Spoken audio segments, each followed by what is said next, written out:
Microscope किया था हमने and you will do telescope. पहले टेलीस्कोप कर लेते हैं थ्योरी, फिर उसके बाद में क्वेश्चंस करेंगे दोनों के, माइक्रोस्कोप एंड टेलीस्कोप के। सो आज का आर्टिकल टेलीस्कोप के ऊपर कंप्लीटली बेस्ड है। माइक्रोस्कोप तो सिर्फ दो थे, they were simple and compound. Telescope थोड़ी ज्यादा वेराइटीज के हैं।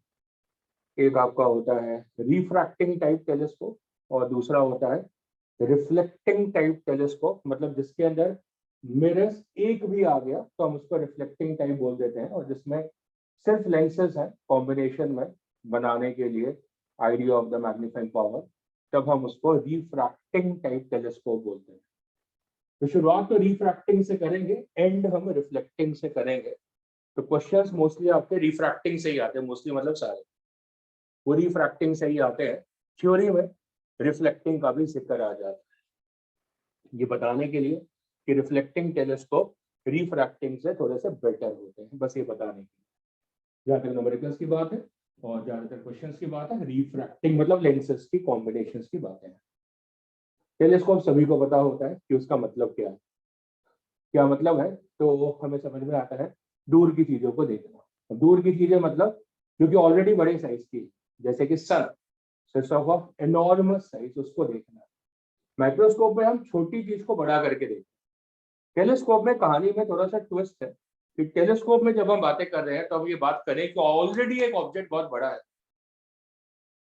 अब उस बड़े ऑब्जेक्ट को हमें बड़ा करके देखना है। तो बड़े ऑब्जेक्ट को बड़ा करके कैसे देखें, एक्चुअली में उसको पास में देखना है। तो पास में देखेंगे तो ऑलरेडी चीज बड़ी हो जाती है, ये आइडिया। तो हम क्या करते हैं, पहले उस बड़े ऑब्जेक्ट को छोटा करते हैं, उसको डीमैग्नीफाई करते हैं, और फिर अपनी जरूरत के हिसाब से अपने पास में उसको बड़ा करते हैं। दोबारा बोल रहे, पहले तो हम उसकी एक डिमिनिश इमेज फॉर्म कर देते हैं।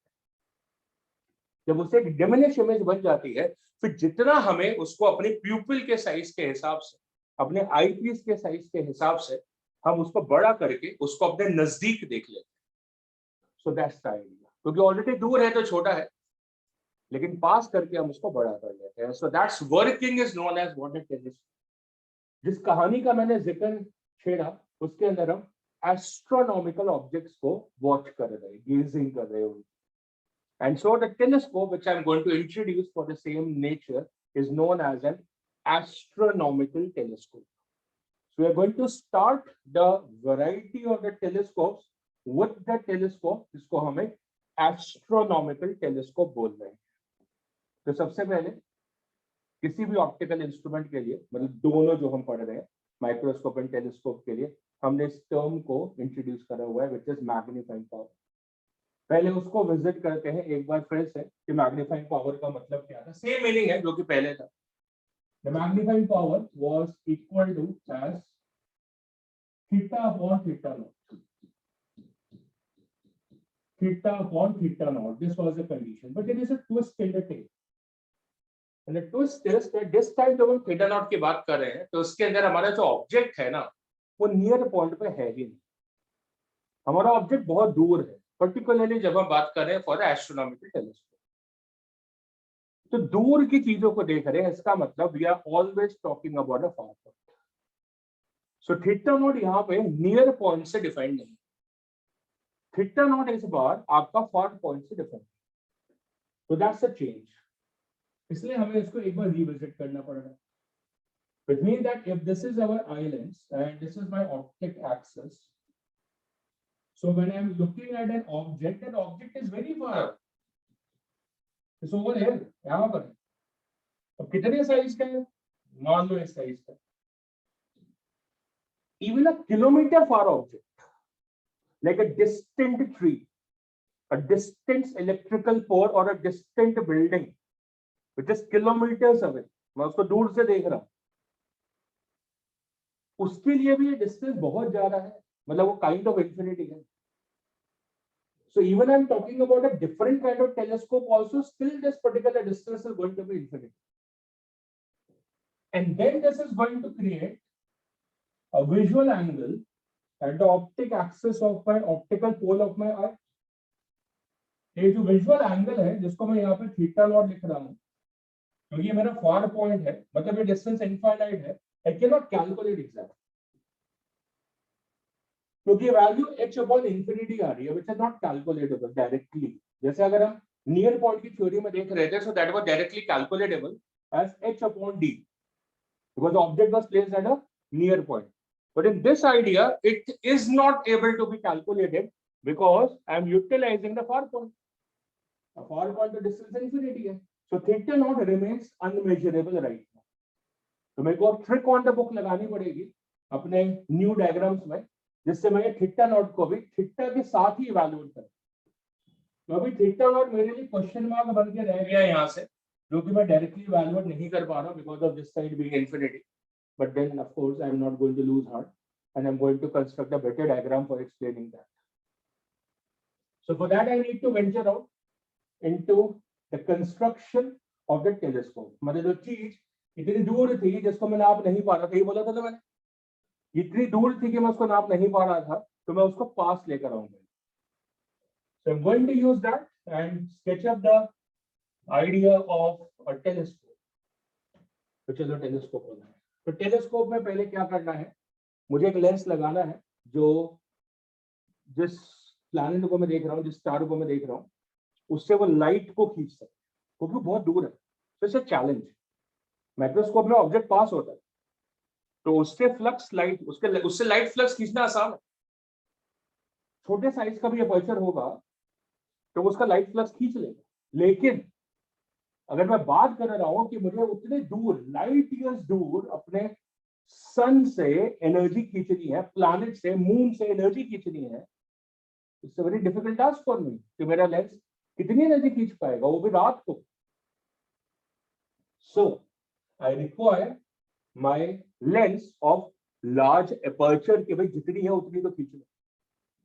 सो I am creating my first lens over here and that's my first lens. और इस लेंस को मैं क्या बोल रहा हूं, that is my field lens या फिर ऑब्जेक्टिव. क्यों? क्योंकि वो ऑब्जेक्ट के पास है, मैं एक्चुअली तो पास है ही नहीं. So that's a field lens or an objective because it is going to receive the flux from the object. अब इसकी ऑप्टिक एक्सिस बना लेते हैं. So that's the optic axis of it.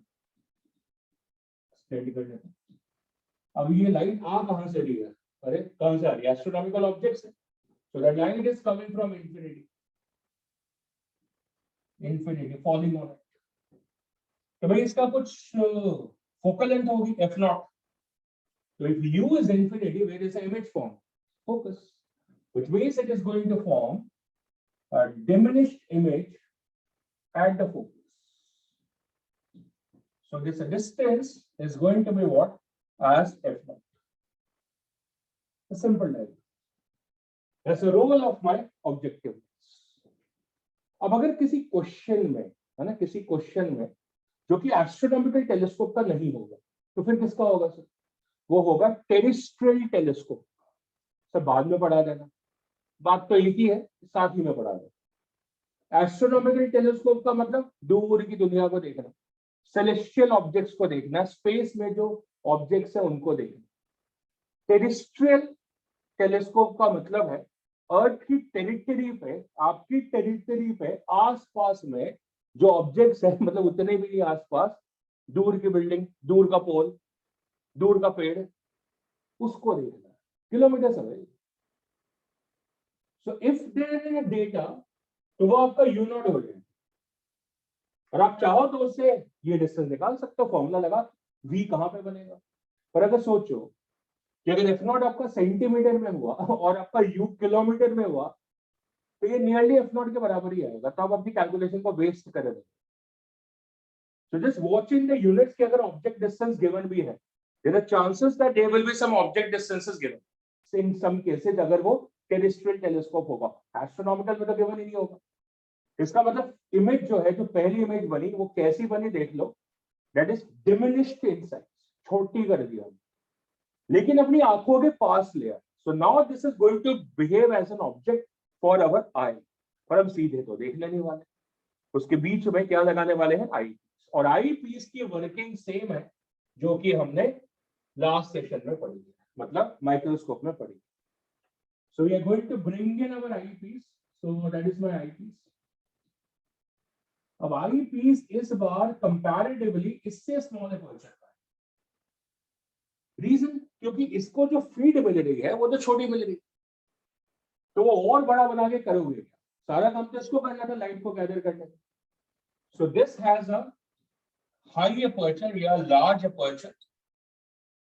So why this is having a large aperture? That is to gather maximum incident flux. Pinpoint answer है, वेग answer नहीं, ठीक है ना? Maximum incident flux. And there is one more answer for it. Large aperture होने की वजह से you also have a good chance of resolution power. इससे इसकी resolution power भी improve होगी. There is a second answer, that is to improve the resolution power. So one marker question है कि भाई हम क्यों जो ऑब्जेक्टिव है टेलीस्कोप का, not the microscope, objective of the telescope के एपर्चर को, फोकल लेंथ नहीं बोली है, एपर्चर को बड़ा क्यों बनाते हैं? दो रीजन है, 2 पॉइंट आंसर है. रेजोल्यूशन पावर इंक्रीज करना और ज्यादा से ज्यादा इंसिडेंट फ्लक्स को गैदर करना. सिंपल. यहां आपसे ये पूछा नहीं जाएगा, दोबारा से यहां आपसे ये पूछा नहीं जाएगा कि आईपीस का एपर्चर कम क्यों होता है, उसके बारे में पूछा जाता है कि जिसका साइज ज्यादा क्यों है. तो माइक्रोस्कोप में जो आईपीस था उसका एपर्चर ज्यादा था, उसका आंसर डिफरेंट था कि माइक्रोस्कोप में आईपीस का एपर्चर हमने इसलिए ज्यादा रखा था क्योंकि हमें फील्ड ऑफ व्यू को एनहांस करना. सो दोनों आंसर्स अलग हैं, आपको समझ में आ गई. और अभी तक मैंने फोकल लेंथ के बारे में कोई जिक्र नहीं करा कि वो ज्यादा है कि कम है. देखने से शायद आपको अंदाजा लग गया हो, बट मैंने अभी तक जिक्र नहीं करा. Coming to the eyepiece over here, इसके साथ में मेरा आई लेंस भी है, मतलब मेरी आंखें भी यहाँ पे लगी हुई है और वो मैंने चिपका के ये रखी हुई है सच दैट कि भाई ये जो मेरा आई लेंस है उसको ऑप्टिकल सेंटर और इस लेंस को ऑप्टिकल सेंटर में सेम कंसिडर कर लो, ये मेरा eyepiece. And to have the control in my telescope, of course I will be having a slider of this lens and a slider of this lens, and it will be of course controlled by the screws. So I can have those particular screws which can actually move these lenses as per my settings. So फिर से मेरे पास 3 lens आ चुके हैं. पहले lens की working दिख चुकी है, बारी है सेकंड लेंस की वर्किंग. तो मैंने क्या करना है, जब ये इमेज बन चुकी है और मैंने इस लेंस को मूव करना है ताकि ये जो इमेज मेरी बनी है that should be adjustable between the P and F of this eye lens. और अगर ऐसा हो जाता है तो फिर इसके F और P वाले जोन में आ चुका है, जिसकी वजह से ये इसकी वर्चुअल और इरेक्ट इमेज बना देगा. And so I will be able to see that this is going to form a virtual and an erect image of it somewhere over here. So you're finding as per your suitability, आपको जो size चाहिए आप इसकी image बना लोगे, which is going to be with respect to this virtual and erect. इसके respect में inverted बनेगी. तो ये ऑब्जेक्ट इसके ऊपर मान के मैंने डायग्राम बनाया है, तो उसके रिस्पेक्ट में ये फाइनल इमेज आपकी इन्वर्टेड बनेगी.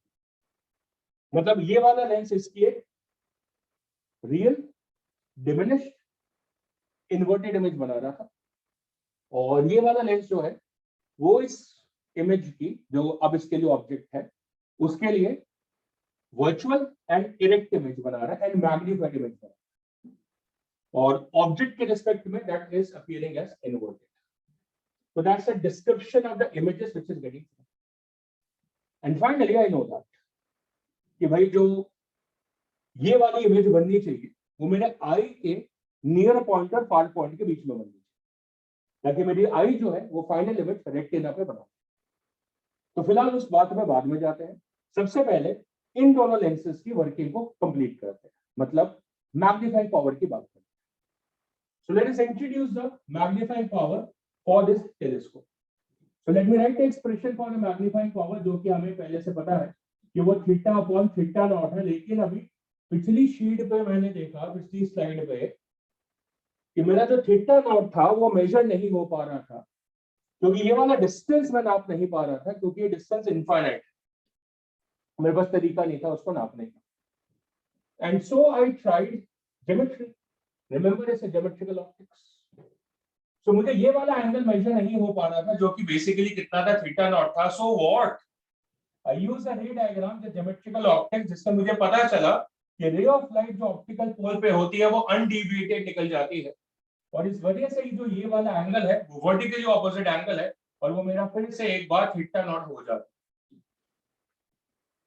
मतलब यहां से तो मैं मेजर कर नहीं पा रहा था, तो कोई बात नहीं, I actually can measure it from, ये ऑब्जेक्ट की हाइट नहीं है, ये इमेज की हाइट है, तो मैं इसको h लिख लेता हूं। आप चाहो तो इसको h प्राइम भी लिख सकते हो, अगर आप चाहते हो कि ऑब्जेक्ट की हाइट को h से डिनोट करो, जिसका कोई मतलब नहीं। सन की साइज अभी कितना है मुझे उससे अभी कोई मतलब नहीं, इमेज जो मेरी बनी है उसको मुझे कंट्रोल करना है। तो यहां से मुझे थीटा नॉट मिल जाता है, that is h prime and upon f not, क्योंकि ये वाली साइड मेरी f नॉट के बराबर है, ये f नॉट पोजीशन है जो इसका फोकस है। So theta naught from here is written as equal to h prime upon that f naught. This can is f naught positive, h prime negative. But I am able to see that, है ना? ये inverted है और ये positive है इस तरफ है. That's p f naught. Now further, अब ये जो image बनी है, ये वाली जो image बनी है, उसका distance I p से u e लिख लेते हैं. और उससे जो फाइनल इमेज बनी है वो यहाँ पर बनी है, उस पर्टिकुलर डिस्टेंस को आप VE लिख सकते हो। मुझे एंगल कौन सा चाहिए, वो ये वाला एंगल है, दैट इज थीटा। ये जो मेरी इमेज बनी है इसका विजुअल एंगल कितना है, तो इसका जो विजुअल एंगल है वो कितना है, थीटा आ रहा है, जो कि डायग्राम से ये दिख रहा है कि थीटा थीटा नॉट से ज्यादा है, क्योंकि ये जो ऑब्जेक्ट है अब वो इसके करीब है। इसका मतलब मुझे ये समझ में आ रहा है कि अगर एफ नॉट ज्यादा होगा तो तभी ये एंगल थीटा ज्यादा रहेगा, क्योंकि अगर एफ नॉट की वैल्यू कम रही तो इसका मतलब इमेज यहां बन जाएगी, तो फिर मेरे हिसाब से जो ये थीटा होगा वो ज्यादा नहीं आ पाएगा। And so for having a large magnifying power, अभी मैंने फॉर्मूला नहीं बनाया है, पर रे डायग्राम से मुझे थोड़ा बहुत समझ में आने लगा है कि ये तो बिल्कुल ऑलमोस्ट थीटा नॉट 0 डिग्री के करीब था, लेकिन अब ये एंगल बढ़ जाएगा क्योंकि ये आई पीस के करीब आ रहा है। अब मैं उसको फॉर्मुलेशन में भी लिख के देख लेता हूं कि थीटा की वैल्यू कितनी है। So I am writing the value for the theta, that is this h prime upon this side, और ये आपका ue, मतलब distance from the objective eyepiece है। So h prime upon ue, so h prime upon ue, और ध्यान से लिखूं तो दोनों नेगेटिव, क्योंकि ये बिलो द प्रिंसिपल एक्सिस है और ये in front of the lens, क्योंकि in front of the lens है तो ये नेगेटिव है, और ये बिलो द प्रिंसिपल एक्सिस है तो वो negative. And now I can put up both these values in the magnifying power. So that's theta from here, minus minus plus हो चुका है, that's h prime upon ue, and upon, when I'm writing for the theta naught, that's minus of h prime and upon f naught. So h prime यहाँ से cancelled out. And so we are receiving the expression as minus of f naught upon ue as your expression for the magnifying power for the case of the telescope. Which telescope? Astronomical telescope. The minus sign explains that the final image is going to be inverted with respect to the object. So if this is positive, this is negative. Minus f naught upon u. Minus है. Great. Done. एक और term है which is L. What is L? That is going to be the length of the telescope. It has the same meaning जो कि microscope में, as a distance between the objective and the eyes. So the L, as you can see from the diagram, is equal to f naught plus of ue. That's the expression. That's f naught plus ue is the value for the length. ये हो गई working, इसकी complete हो गई। एक part बचा है। एक पार्ट क्या बचा है, ये जो इमेज आपकी बनी ये मेरी आंखों के, आपकी आंखों के नियर पॉइंट और फार पॉइंट के बीच में होनी चाहिए, और अगर ऐसा होगा तो मेरा जो आई लेंस है, जो कि फाइनल लेंस है, वो इमेज को रेटिना पे बना देगा। That's the final thing. तो अब मैं उसकी एक्सट्रीमिटी देख लेता हूं। कि अगर जो थर्ड जो फाइनल इमेज रेटिना पे बननी है उसके लिए जो सेकेंड इमेज, ये फर्स्ट इमेज, ये सेकेंड इमेज, ये या तो नियर पॉइंट पे बने या तो फार पॉइंट पे।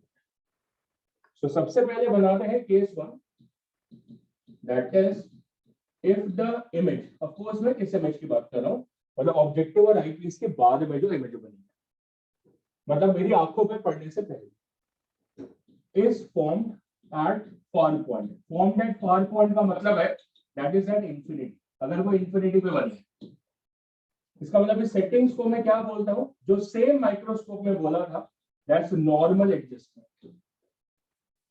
तो फिर कहानी नॉर्मल एडजस्टमेंट की है, रिलैक्स्ड आई की है, क्योंकि जब भी फार पॉइंट पे इमेज होती है तो वो रिलैक्स्ड आई को एक्सप्लेन करती है, या लीस्ट स्ट्रेन्ड आई, कोई भी लैंग्वेज। तो once again if I revise जो मैंने करा था, अगर आपको याद नहीं है, तो जो इमेज है वो इंफिनिटी पे बनी है, जो ऑब्जेक्ट है वो मैंने UE मतलब इतने डिस्टेंस पे रखा था। This was a object to the eyepiece which formed an image here, और वो जो VE है उसको मैंने इंफिनिटी कंसीडर करा है कि इमेज कहां बनी है, इंफिनिटी पे, फार पॉइंट पे बनी है, इज इक्वल टू 1/FE, क्योंकि इमेज बनाई किसने है, आई पीस ने बनाई। And therefore I have the same condition जो कि मैंने माइक्रोस्कोप में निकाली थी कि UE/FE के बराबर है। और अगर UE/FE के बराबर है तो इस कंडीशन में मैग्नीफाइंग पावर का फॉर्मूला रीडिफाइन हो जाता है। So the expression for the magnifying power in this condition, जिसको मैं MP इंफिनिटी लिखूंगा, जिससे मुझे क्लियर होगा कि ये नॉर्मल एडजस्टमेंट में है, मतलब जब मेरी इंटरमीडिएट इमेज फार पॉइंट पे बनी, मेरी आई जब रिलैक्स है। So then this expression is minus of F0 upon FE. That's my expression for it. Minus sign का मतलब मैं ऑलरेडी समझा चुका हूं, और आप ये देख लेना कि मैक्सिमम क्वेश्चंस में आपकी नॉर्मल एडजस्टमेंट यूज होती है, जो थोड़े लेवल लो क्वेश्चंस होते हैं। मतलब अगर आपके CBSE टर्म क्वेश्चंस को अगर हम देखेंगे तो ये वाला फॉर्मूला आपका ज्यादातर यूज होता है, और अगर कंडीशन मेंशन नहीं होती है तो बाय डिफॉल्ट वो नॉर्मल एडजस्टमेंट होता है, मतलब बाय डिफॉल्ट ये फॉर्मूला चलेगा। F0 upon FE, minus sign का मतलब समझा चुका है।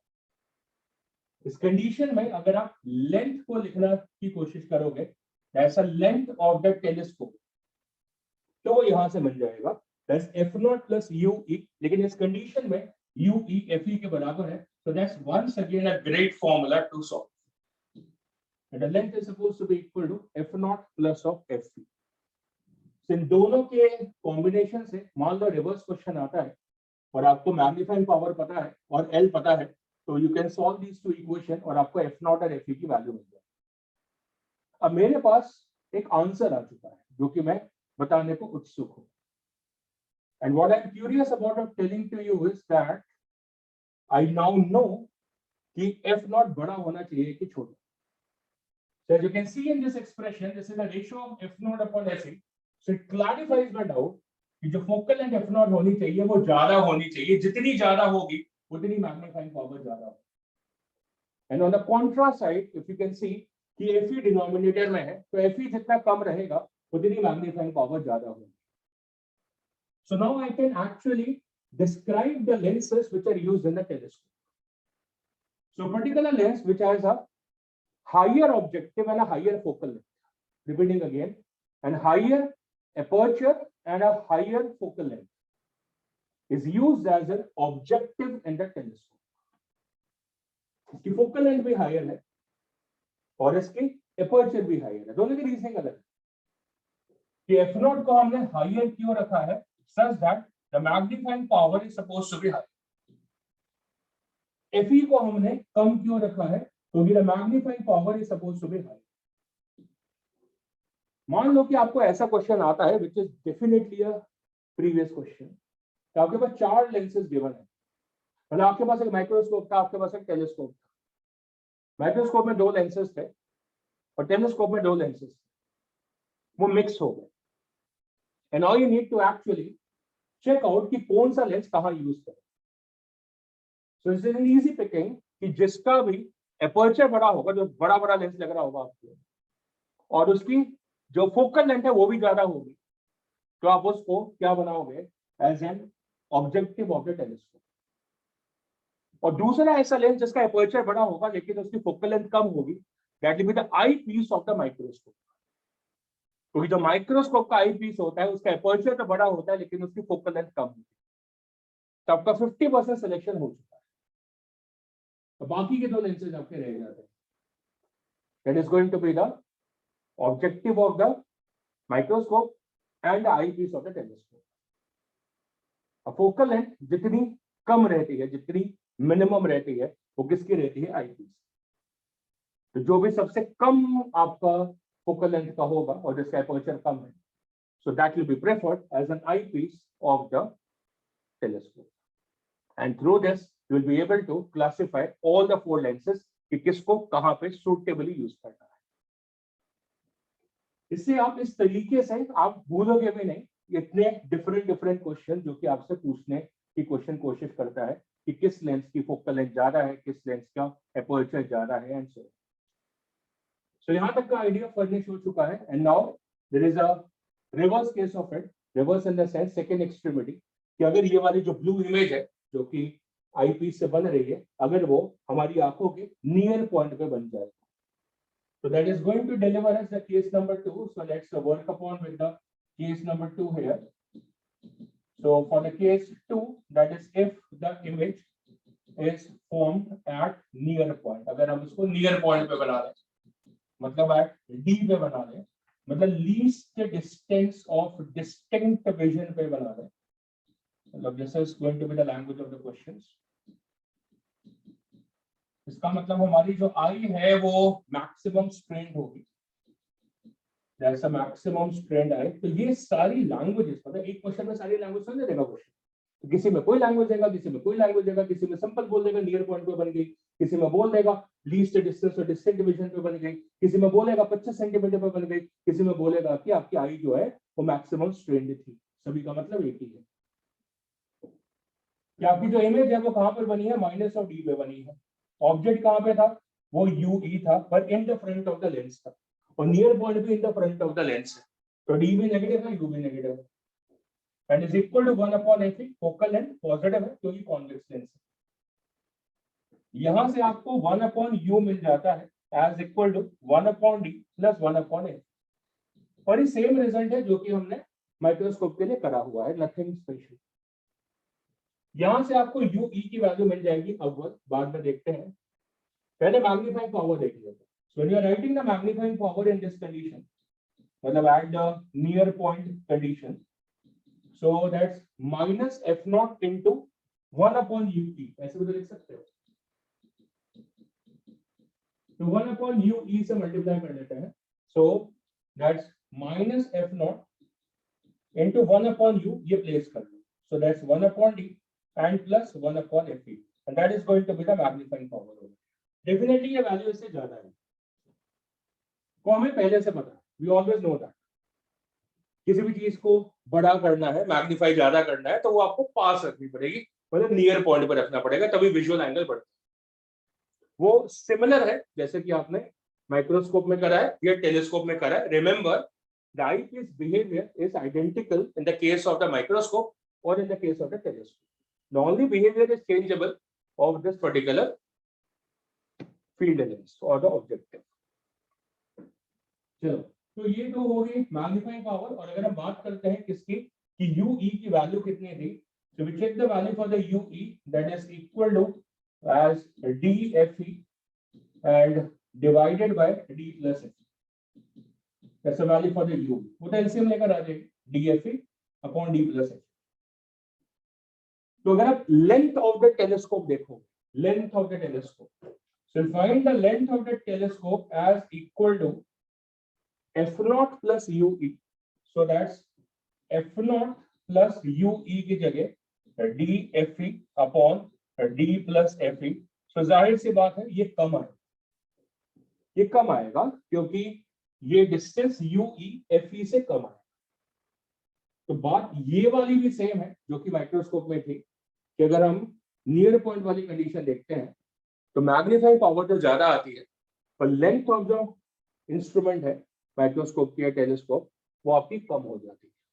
और अगर हम फार पॉइंट पे अपनी इंटरमीडिएट इमेज बनाते हैं तो उस कंडीशन में मैग्नीफाइंग पावर तो थोड़ी सी कम रहती है, ज्यादा तो होगी नॉर्मल केस से, लेकिन इससे कम रहती है, लेकिन लेंथ जो है वो इंक्रीज हो जाती है, बिकॉज ऑफ कोर्स कि आप फार पॉइंट पे बना रहे हो image. This is what we can also get in some kind of a conceptual question. तो बड़े सारे आप देख सकते हो कॉन्सेप्चुअल्स यहाँ से बन सकते हैं, जो कि हमने ट्राई करा है कि हम मैक्सिमम कवरेज ले लें।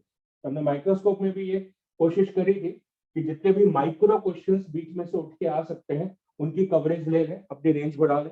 और यहाँ पर भी हमने वही कोशिश करी है कि बीच बीच में उन सारी बातों का ख्याल रखें कि कहाँ पे क्वेश्चन क्या पूछ सकता है।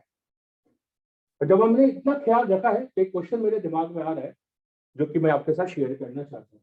सो let me focus upon that particular question. आप इसका स्क्रीनशॉट ले सकते हो। If you have not taken, kindly take the screenshot.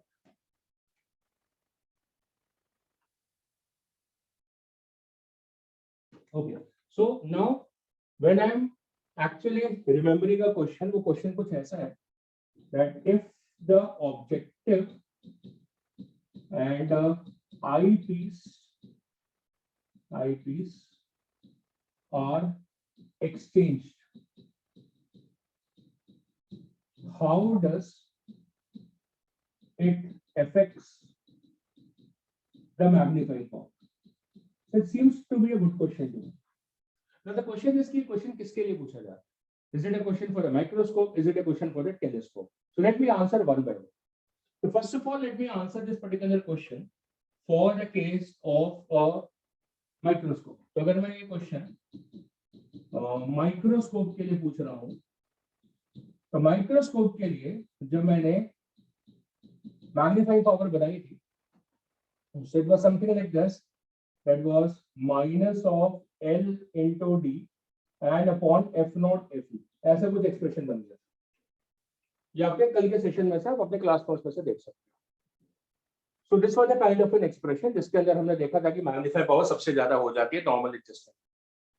अब ये जो एक्सप्रेशन है ये बता रहा है कि F नॉट और Fe जो है ये दोनों डिनोमिनेटर में है। तो अगर आप इसको चेंज कर देते हो, दिस इज MP ओरिजिनल, और अगर आप इसको MP न्यू लिख लेते हो तो क्या कर रहे हो आप? सर मैं क्या कर रहा हूं, मैं इसकी जगह ये लगा रहा हूं और इसकी जगह ये लगा रहा हूं। मैंने कहा उससे क्या हो गया?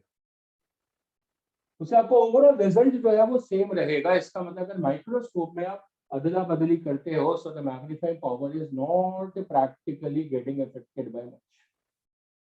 The same is not an idea when I am talking about a case of the telescope. अगर मैं टेलीस्कोप की बात करता हूँ, ऑफ कोर्स इमेज की ब्राइटनेस, इमेज की थोड़ी कैरेक्टरिस्टिक बदल जाएगी ऐसा करने से। वैसे मैग्नीफाइंग पावर का क्वेश्चन पूछा है। So I am talking about a case of the telescope. तो टेलीस्कोप में जो मैग्नीफाइंग पावर का फॉर्मूला हमने लिखा, that was coming as F naught upon F। मैंने मैग्नीट्यूड इसलिए लिखा है क्योंकि अदरवाइज वो नेगेटिव साइन, ठीक है, वहां भी लिख सकता था, यहाँ लिख लिया F naught upon F। Great. अब जो न्यू मैग्नीफाइंग पावर है, दैट इज एक्चुअली बाय ये हरकत करके बदल दिए मैंने, बदल दिए मतलब this becomes Fe upon F। मतलब जो ऑब्जेक्टिव था उसको आई पीस बना दिया, जो ऑब्जेक्टिव जो आई पीस था उसको ऑब्जेक्टिव बना दिया। तो अगर मैं बोलूं कि ये n था, इसका मतलब है बेसिकली 1 upon n हो जाए। तो अगर मैं new magnifying power upon original magnifying power check करता हूं, so that's 1 upon n and upon n यहाँ से। So that means that becomes 1 upon n square. So the new magnifying power is going to be 1 by n square times of the original magnifying power, तो drastically affect हो जाएगा। अगर ये ratio आपका 5 है, so it is going to reduce by 25 times. So please don't do that. This is what is kind of a warning to us. इसमें भी effect होगा फाइनल इमेज कॉन्फ़िगरेशन पर, कि सिर्फ क्वेश्चन मैग्नीफाइंग पावर का था, दिस नॉन अफेक्टेड है और उसके अंदर डिक्रीज हो रही है बाय n स्क्वायर टाइम्स। सो क्वाइटली ग्रेट क्वेश्चन। जैसे मैंने बोला कि इतने सारे क्वेश्चंस हमने देखे हैं कि अपर्चर का, फोकल लेंथ का, मैग्नीफाइंग पावर्स के, लीस्ट डिस्टेंस पे और नियर पॉइंट या फार पॉइंट पे, या फिर लेंथ ऑफ द ट्यूब के। So there are so many questions which can be आर्क्स विदाउट एनी न्यूमेरिकल डेटा, बहुत सारे क्वेश्चंस हो सकते हैं ऐसे। And then of course there is a numericals, so numericals are also like easy to perform. आप इसको नोट कर लो, इसका स्क्रीनशॉट ले लो। Numericals are easy to perform data, मतलब एक सीक्वेंस अपने दिमाग में आनी चाहिए, और अगर वो सीक्वेंस मेरे दिमाग में आ जाती है तो फिर मेरी कहानी इजी है। अब मैं सीक्वेंस आपको देख लेता हूँ, जैसे मैंने माइक्रोस्कोप में आपको एक सीक्वेंस समझाई थी, वैसे आपको एक टेलीस्कोप की सीक्वेंस समझा। So let us understand a particular sequence in the case of the telescope कि हो क्या रहा है। ऑब्जेक्ट आपका इंफिनिटी पर है, u इंफिनिटी पर है, तो आपको v नॉट नहीं निकालना है, आपका v नॉट f नॉट के बराबर है। रेयर केसेस में आपको निकालना पड़ सकता है, अगर जो फोकल लेंथ है और जो ऑब्जेक्ट डिस्टेंस है कहीं वो किसी कंपैरिजन में आ जाए तो आपको निकालना पड़ सकता है। मान लो वो कहता है कि वो 90 सेंटीमीटर दूर है और आपकी इसकी फोकल लेंथ की वैल्यू क्योंकि हाईएस्ट साइड होती है तो ये आपकी 30 सेंटीमीटर है, तो वो उसको 170 सेंटीमीटर भी बोल सकता है। तो सॉरी टू से फिर आपको वी नॉट निकालना पड़ेगा, right? That will B 1 out of 6 और 7 प्रॉब्लम्स, ऐसा होगा। चलो, अब आपको स्टेप तो समझ में आ गया ना कहने से कि आपको पहले वी नॉट निकालना था, जो कि बेसिकली अगर यू इंफिनिटी है तो वो एफ नॉट हो गया, डन है। अब फिर क्या है, आपके पास एल अगर है, अगर पास एल गिवन है, एल में से वो एफ नॉट माइनस करके या वी नॉट माइनस करके जो भी हो, तो जब यहां से माइनस कर लोगे तो आपको यू ई मिल जाएगा। Once you get a value for the UE, अब यहाँ पे सब्स्टिट्यूट मारोगे तो आपको यहाँ से VE मिल जाएगा। यहां तक का क्वेश्चन आपका सॉल्व हो जाएगा। अगर आपको क्वेश्चन आता है कि आप मैग्नीफाइंग पावर निकालो तो खत्म, यहीं पे खत्म हो जाएगा, क्योंकि आपने एफ नॉट पता है, आपको एल पता है, तो आपको UE मिल जाएगा। इस UE की वैल्यू को यहाँ प्लेस कर दो फॉर द जनरल केस, तो आपको यहाँ से मैग्नीफाइंग पावर मिल जाएगा। तो ये इतनी सिंपल बिहेवियर है। इसमें इंपॉर्टेंट टर्म्स क्या है, एल एंड मैग्नीफाइंग पावर, बाकी आपकी नेचुरल वर्किंग है लेंसेज। इसमें एक और क्वेश्चन जैसे हमने लेंसेज में देखा था microscope, overall magnifying power, overall magnification. So when I am talking about overall magnification, तो उसका जो मतलब है वो मैग्नीफाइंग पावर से डिफरेंट है। So when you are talking about overall magnification, तो तब आप जो ओवरऑल m लिख रहे हो, that's m of the objective into m of the eye. So it will be difficult question to ask in this case, क्योंकि जब आप m of the objective निकालोगे तो फिर आपका जो u नॉट है वो आपका infinity, and therefore in the case of this idea it is very difficult to ask, जो नहीं पूछा जाता है। ये ज्यादातर आपके माइक्रोस्कोप के क्वेश्चन में पूछा जाता है जहाँ पे u नॉट डिफाइंड होता है। हाँ, जैसे मैंने बोला कि रेयर क्वेश्चन है जिसके अंदर u नॉट आपको गिवन हो सकता है, तो फिर क्वेश्चन ये बात भी पूछ सकता है। In that case, you know how to solve it. That is simple, V naught upon U naught and into as V E upon U E, and you will be able to calculate a value for the overall magnification, और वो इससे फर्क हो, ये ध्यान रखें। So अब हमें approach to the question समझ में आ गई है, और ये sequence अपने दिमाग में रखें, डायग्राम अपने दिमाग में रखें, कोई भी न्यूमेरिकल करते समय आपका कोई भी न्यूमेरिकल खराब नहीं होगा ऑफ द टेलीस्कोप और फॉर द माइक्रोस्कोप। तो ये हमारा सिंपल सीक्वेंस ऑफ इवेंट है, first image, second image, third image. First image by objective, second image by the eyepiece, and the second image has to be between near point and far point such that our eye forms that image at retina. Simple, that's all. और जैसे पुराने जमाने में question आते थे myopic eye के, तो फिर आपके आई का डिफेक्ट भी यूज होता था, पर अब वो नहीं आता है because that is not in our course. तो इसका मतलब आपके क्वेश्चन जो है वो इसी स्टेज पे खत्म हो जाते हैं, और ये कम नहीं है, यहाँ से क्वेश्चंस के आने की संभावना कम नहीं है। There are too many things which the examiner can be actually asking from you. तो चलो, हमें जब सीक्वेंस समझ में आ गई है, so we are happy with it. ये तो आप ऑलरेडी नोट कर चुके हो, इसको तो मैं हटा रहा हूं। मुझे एक्चुअली एक बात और समझनी थी, जो कि मैं अब सोचता हूं कि क्या मुझे समझ में आई। तो मैंने सोचा तो मैंने ये लेंस बनाया, ये ऑब्जेक्टिव वाला लेंस है, दैट्स एन ऑब्जेक्टिव लेंस। और मेरे को एक्चुअली सन को देखना था। अच्छा, तो मतलब सन से रेज आ रही थी ऐसे, इस तरीके से, तो वो तो यहां से भी आ रही ऐसे। इसका मतलब अगर ये एंगल थीटा नॉट था तो ये एंगल भी थीटा नॉट था। इसका मतलब सन तो भाई यहाँ पे था बहुत दूर, बहुत ही दूर। इसका मतलब वो कुछ ऐसे था यहाँ, that is how the sun was there, very far like this। और इस सन से मैंने इमेज बनाई, और जब इमेज बनी तो मुझे पता चला वो तो यहाँ बनी। That's the image which is formed, which is diminished in size like this। So that's the image and not what the previous diagram was suggesting। So what the previous diagram was actually suggesting is कि मेरे पास में, let's check that, ये ऐसा object है और उसकी जो image है वो ऐसी बनी। This was the suggestion of the previous diagram, ये मेरे ऑब्जेक्टिव से बनी हुई इमेज। इसका मतलब मुझे क्या फील हो रहा था कि मेरा जो ऑब्जेक्ट है वो इन्वर्टेड दिखेगा मुझे, क्योंकि मैंने इसी को तो फाइनल एनहांस करना, तो वो तो मुझे इन्वर्टेड इमेज मिलेगी। पर मुझे समझ में आया कि एक्चुअली में मुझे कोई दिक्कत नहीं होने वाली है। क्यों? क्योंकि ये पार्ट अगर मुझे ऐसे दिखेगा तो इसका जो नीचे वाला पार्ट है ये वाला, वो मुझे ऐसे दिख जाएगा।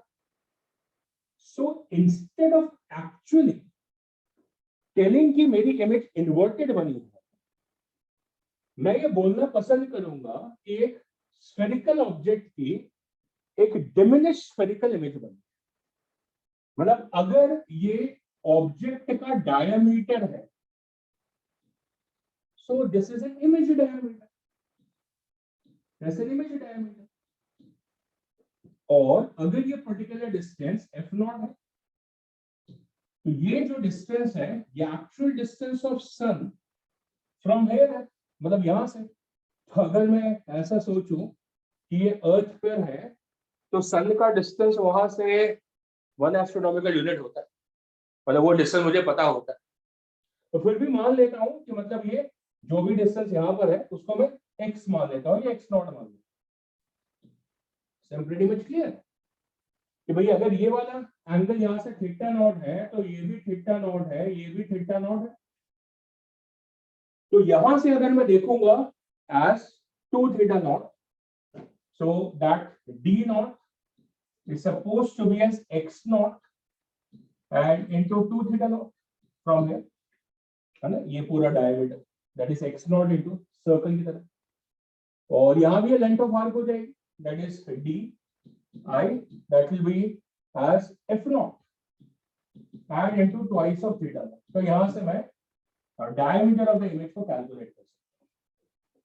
तो ये भी कैटेगरी ऑफ टेलीस्कोप क्वेश्चन ही है। एंड फर्दर मुझे ये समझ में आया कि एक्चुअली भाई ये बहुत बढ़िया टेलीस्कोप, इससे मुझे इमेज इन्वर्टेड फील ही नहीं हो, ये मुझे स्फेरिकली फील हो। ग्रेट। लेकिन अगर मैंने इसको टेरेस्ट्रियल की तरह यूज कर, मतलब दूर की बिल्डिंग देख ली, तो फिर मुझे वो बिल्डिंग उल्टी दिखेगी, रिवर्स दिखेगी। अगर मैंने इलेक्ट्रिकल पोल को देखा तो वो रिवर्स दिखेगा, तो दिक्कत आएगी मेरे को विजुअल। उल्टी बिल्डिंग कौन देखेगा, उल्टा करके कौन देखेगा? That's the problem. So as far as I'm concerned about the selection astronomical spherical objects, the astronomical telescope thumbs up. But when I'm going to talk about the erect objects like an electrical pole or a building or a tree, in that case, the image is going to not give a good sight. Reverse कौन देखे? So I require an adjustment. Repeating again, I require an adjustment. If I do that adjustment, so my previously existing astronomical telescope, I can, by a remedy, convert it into my terrestrial telescope. A simple correction, a simple adjustment. So I'm now going to teach you how to modify an existing astronomical telescope such that it can now produce an erect image of an erect object but magnified. So that's an idea. इसका screenshot ले लो या note कर लो, and then I'm going to teach you the astronomical telescope.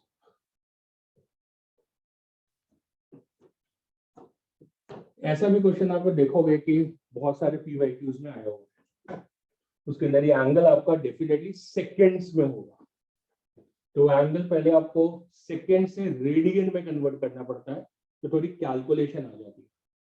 और वो radian में convert करके फिर उस एंगल को आपको यहाँ पे प्लेस करना पड़ता है अगर आपको exact diameter of the image निकालनी है ना, क्योंकि अगर एंगल पता है, फोकल लेंथ पता है, तो ये सीधा निकल जाए।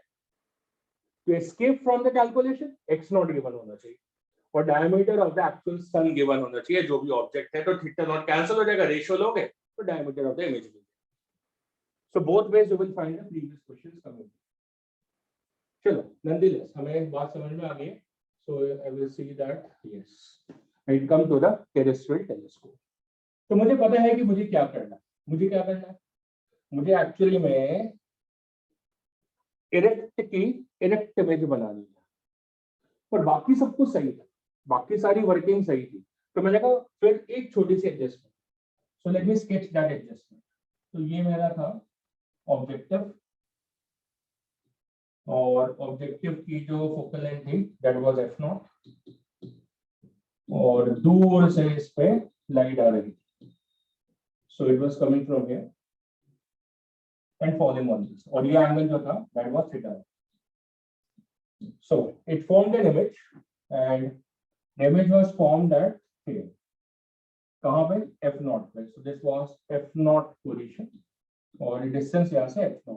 ये मेरा ऑब्जेक्टिव का रूल हो चुका, जैसा ऑब्जेक्टिव रूल। अब मैंने क्या, यहाँ पर मैंने करी एक एडजस्टमेंट। व्हाट इज एडजस्टमेंट है कि मैंने यहाँ पर एक लेंस यहाँ पर ले, और ये जो लेंस है, इस लेंस को मैं नाम दे रहा हूं as an erecting lens. Reason because this lens actually makes my final image erect with respect to the object. कैसे? स्ट्रेटेजिकली जितनी इसकी फोकल लेंथ है, लेट्स से f, तो ये पोजीशन 2f हो जानी चाहिए, बस इतनी सेटिंग करनी, मतलब ये f और ये 2f हो जानी चाहिए। अगर ऐसी सेटिंग हो गई तो इसने क्या करना है, इसने इसकी इमेज को यहां बना देना है सेम हाइट का, कहां पर? At the same distance 2f। क्योंकि अगर ऑब्जेक्ट 2f पर है तो कॉन्वेक्स लेंस क्या करेगा, उसकी इमेज को 2f पे बना देगा, और ऐसा करते हुए वो उसकी मैग्निफिकेशन को -1 से चेंज करेगा, साइज नहीं बदलेगा, inverted with respect to object हो जाए। मतलब अगर यहां पर ये आपकी -h' है, तो यहां पर ही आपकी +h' हो जाए।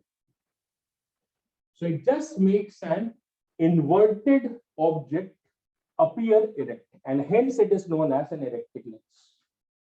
यहां से आगे की कहानी सही है, which means now I am going to adjust my third lens।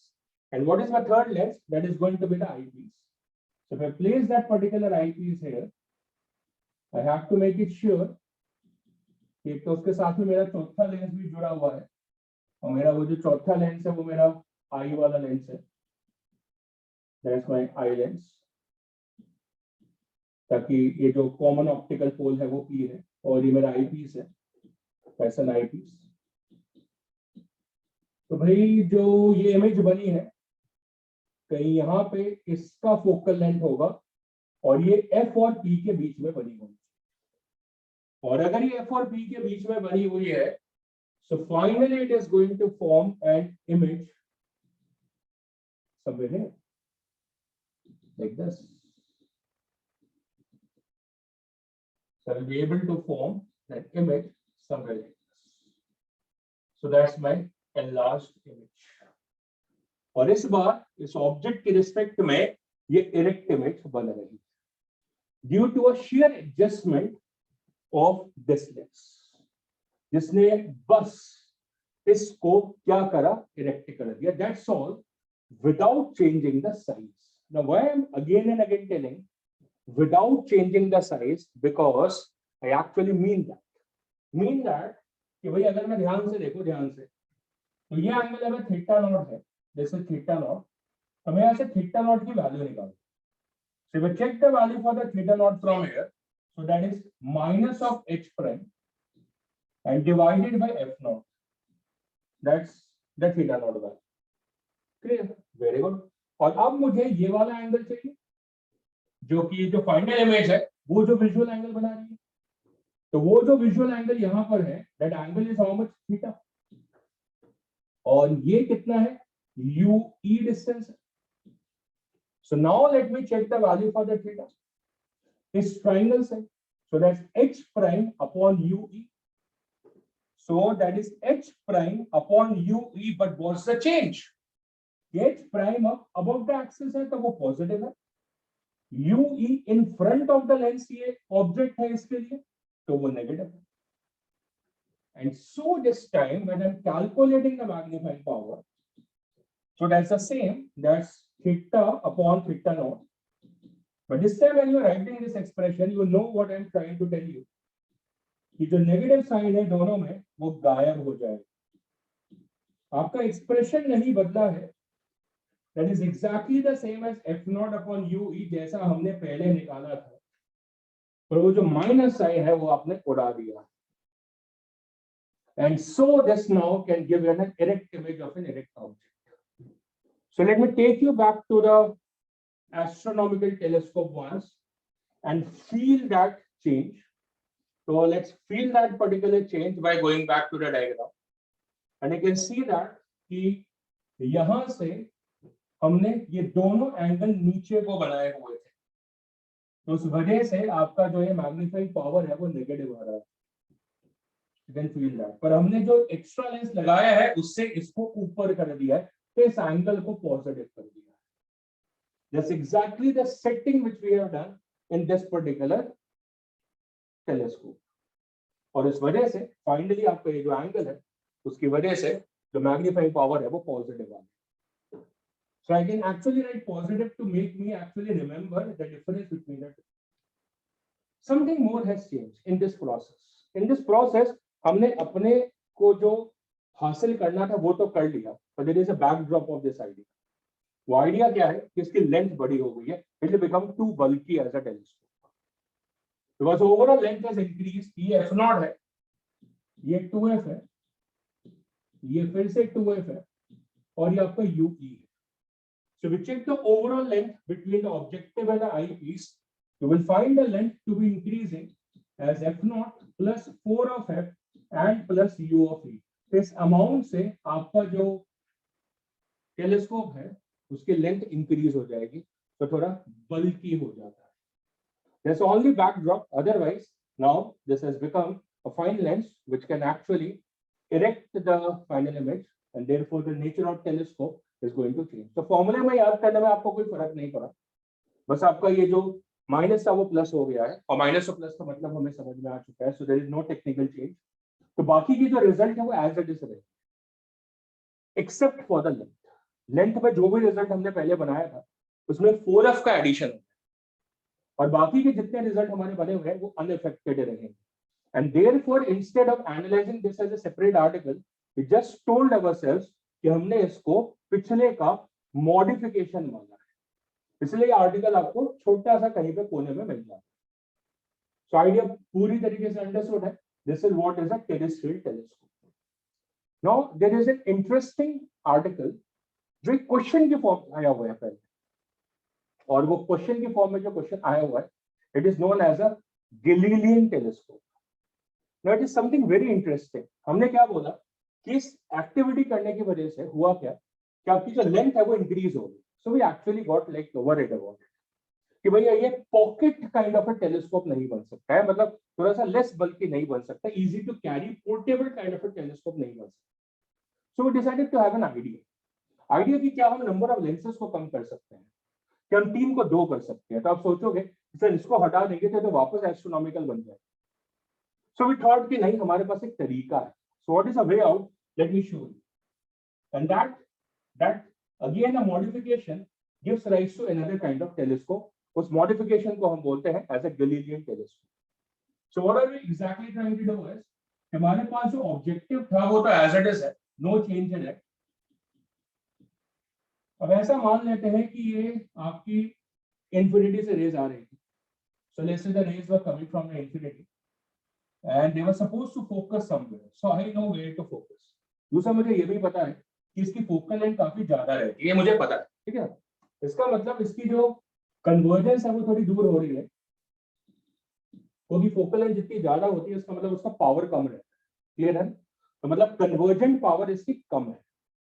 सो इसका मतलब ये जो रेज है वो कहीं यहां जाके फोकस करने वाली, तो somewhere here they were supposed to focus. Great. पर मैं ऐसा सोचता हूं कि जो कंडीशन है कि जो लास्ट इमेज बननी है वो नियर पॉइंट और फार पॉइंट के बीच में बननी चाहिए, और अच्छा है कि फार पॉइंट पे बने, क्योंकि मेरी आईज रिलैक्स हो। और फार पॉइंट का मतलब है कि इमेज कहां बने? इन्फिनिटी पे। कहां बने? इन्फिनिटी पे। मतलब अगर मैं ऐसा सोचूं कि कॉम्बिनेशन ऑफ लेंसेज की वजह से अगर ऑब्जेक्ट इन्फिनिटी पे था, टेलीस्कोप में तो ऑब्जेक्ट इन्फिनिटी पर है, और इमेज भी इन्फिनिटी पे बन जाए, तो ये तो मजेदार हो गया क्वेश्चन। ऑब्जेक्ट भी इन्फिनिटी, इमेज भी इन्फिनिटी, और क्वेश्चन की लैंग्वेज क्या होगी कि टेलीस्कोप है तो यू इन्फिनिटी, और इमेज फार पॉइंट पे बनी तो वी इन्फिनिटी। मतलब क्वेश्चन सीधे नहीं बोलने वाला आपको कि यू इन्फिनिटी है वी इन्फिनिटी है, अ telescope in which the image is at far point, या फिर अ telescope which is in normal adjustment. Repeating again, a telescope which is in normal adjustment. तो टेलीस्कोप है तो यू इन्फिनिटी, और normal adjustment में है तो इसका मतलब इमेज आपकी वी इन्फिनिटी पे बनी। ग्रेट। व्हिच मींस जो आई पीस है उसकी वजह से इमेज इन्फिनिटी पे बननी चाहिए। मेरे पास एक आइडिया है, वो आइडिया ये है कि जो सेकेंड लेंस मुझे लगाना है, why not I place that particular lens as a concave lens? क्योंकि मुझे पता है कि मेरा जो कॉन्केव लेंस है वो क्या होता है, वो डाइवर्जिंग होता है। सो आई नो नाउ कि what is happening. So what is happening कि जो रे ऑफ लाइट यहां से आ रही थी, जो कि कन्वर्ज होने की कोशिश कर रही थी, लेकिन वो इसके एपर्चर पे जब पड़ी तो ये तो डाइवर्जिंग लेंस है, इसकी focal length of course F है। लेकिन हुआ क्या कि ये जो लेंस है इसने इसको डाइवर्ज कर दिया। So a parallel beam of light actually became parallel, मतलब u e infinity and v e infinity बन गया, और इमेज इरेक्ट ही बनेगी। ये ऊपर और ये भी ऊपर है, which means that it is behaving as a terrestrial telescope but with a reduced size. अब reduction in size देखो, देखो ध्यान से, ये पूरा डिस्टेंस जो है ये एफ नॉट के बराबर है। ये पूरा डिस्टेंस कितना है? एफ नॉट के बराबर। अगर ये लेंस नहीं होता तो ये इसको यहां पे कन्वर्ज करता, लेकिन अगर यही पॉइंट एफ ई हो जाए तो, अगर यही पॉइंट एफ ई हो जाए तो मतलब इसको ऐसे एडजस्ट कर ले तो फिर ये इसको इन्फिनिटी पे भेज देगा। इसका मतलब ये वाला डिस्टेंस एफ ई के बराबर हो जाएगा, तभी तो रेज इन्फिनिटी को जाएंगे। When the object is placed at a focus, the image is going to be formed at where? Infinity. So we found that what is the distance between them.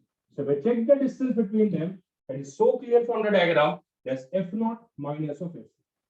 So the length from here that becomes f naught minus of f, and so the length has got reduced, much reduced. पहले तो बढ़ गई थी 4f से, अब actually कम हो गई। अगर आप एस्ट्रोनॉमिकल में देखो तो ये F not plus F E है।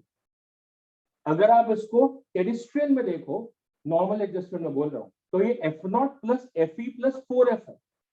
अगर आप इसको गैलीलियन में देख रहे हो, this is what Galilean telescope, so then you are finding that this is f naught minus of fe. So portable telescope बन गया है। While if I'm looking at a magnifying power, my friends, so इसका expression था minus of f naught upon fe, but fe has become negative. Why? Because it is diverging. तो ये जो positive था ये नेगेटिव था, अगर मैं इसको नेगेटिव सब्स्टिट्यूट करता हूं, so that becomes plus of f naught upon fe. So that's a change in the magnifying power, explaining that the final image has become what? As erect with respect to the object. So दो modification हमने देखे। एक modification से आप उसको terrestrial telescope बना पाए, लेकिन उसके अंदर लेंसेज सारे कन्वर्जिंग लगे थे। एक स्मार्ट आइडिया जिसके अंदर हमने ये कॉन्केव लेंस यूज कर लिया, जिसकी वजह से बल्कीनेस कम हो गई, and still you are able to achieve the feet.